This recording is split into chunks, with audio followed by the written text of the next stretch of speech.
Welcome to East Tilbury. Today we're finding out about a very famous shoe factory and the town that served it. This is Fragments of the Future.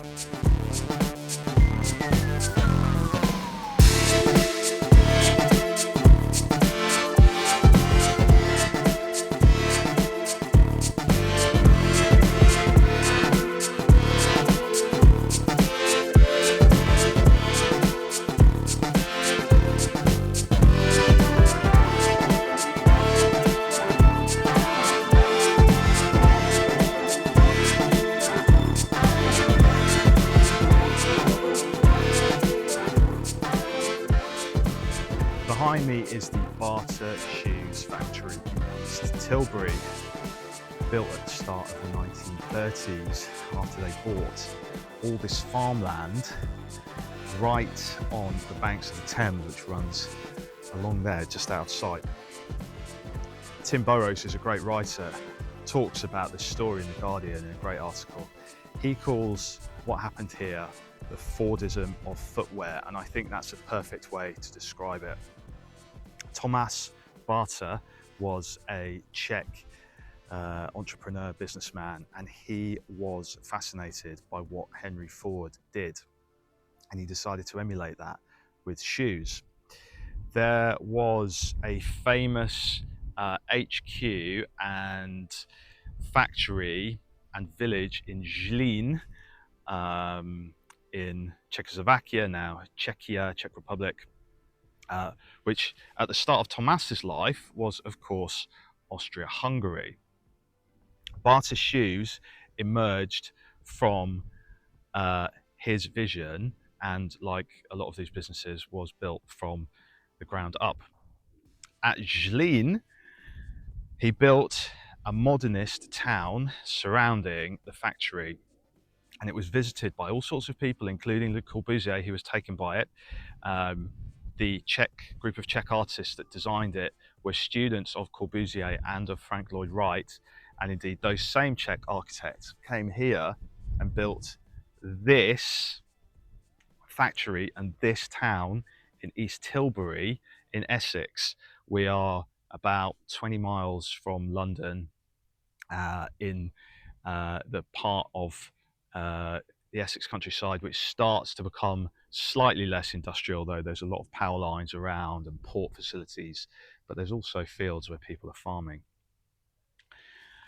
So like Titus Salt in Saltaire, like Port Sunlight, which were probably other inspirations I imagine, he wanted to build a workers' town, which we're going to look at in a minute, around the factory. But the factory was obviously the center of the operations. This is where shoes were made, and this vision didn't just happen in the Czech Republic and didn't just happen in the UK.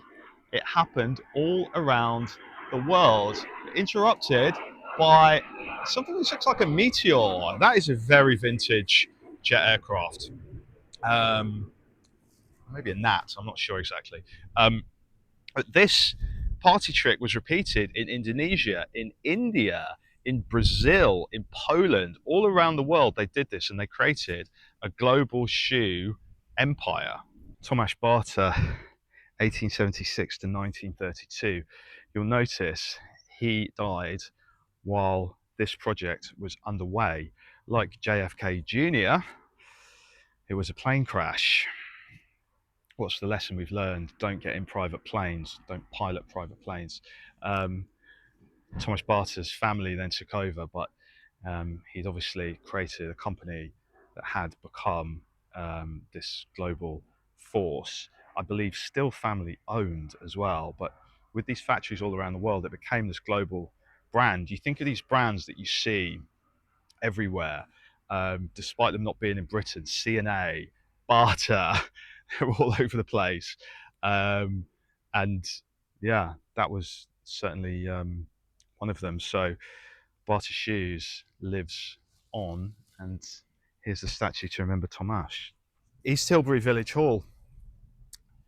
Bata provided all sorts of amenities for the workers. The village hall Burrows says that at one time it was used as a cinema. I'm not sure if that was what it was originally.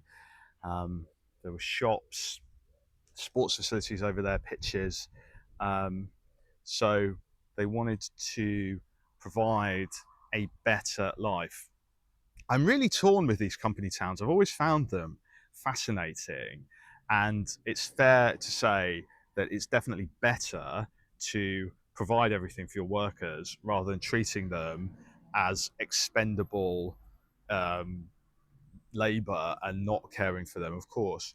However, I personally think I would have had a difficult time um, being in one of these places because the company owned you, right?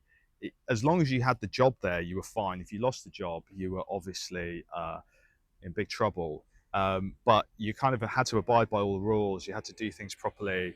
Um, the gardens, which we're going to go and have a little look at in a minute, had to be tended. If your lawn wasn't cut, you would get in trouble. There is the argument that this provided a kind of community cohesion that we maybe don't have today, but also, was it a bit much, a bit big brother? I wonder what Orwell thought about these kind of things. The Bata workers' houses. It's giving Dessau. You might remember the video when we were there recently and we looked at that suburb of Dessau where they built the Bauhaus inspired houses, and these look very much like that. They were from the end of the 20s, and these are just a couple of years later. Um, One of the things they did here is they built them alternately, so one was by the street and then one was removed from the street a little bit, so you had these kind of checkerboard gardens, giving them this nickname of checkerboard houses. Most of them are semi-detached. They've got these lovely windows. I wonder if they're crystal windows. They might be. And then there's also some flats in blocks nearer to the main road as well. Um, Even today, they look very well cared for, and the gardens especially. The lawns are mowed and the roses are in bloom. The Bata family will be very happy. I hope you've enjoyed this episode of Fragments of the Future, looking at the Bata town of East Tilbury.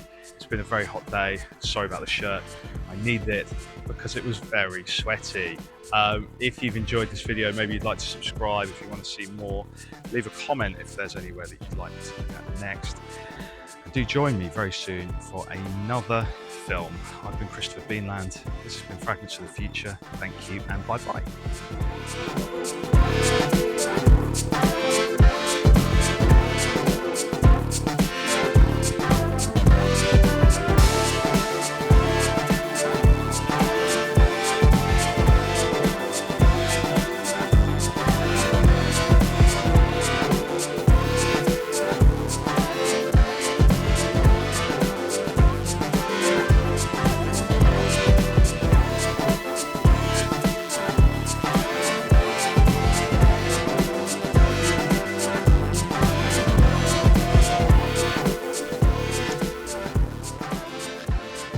I love the bold claim of this place. They can cure anything. Come to East Tilbury, we'll cure all your ills.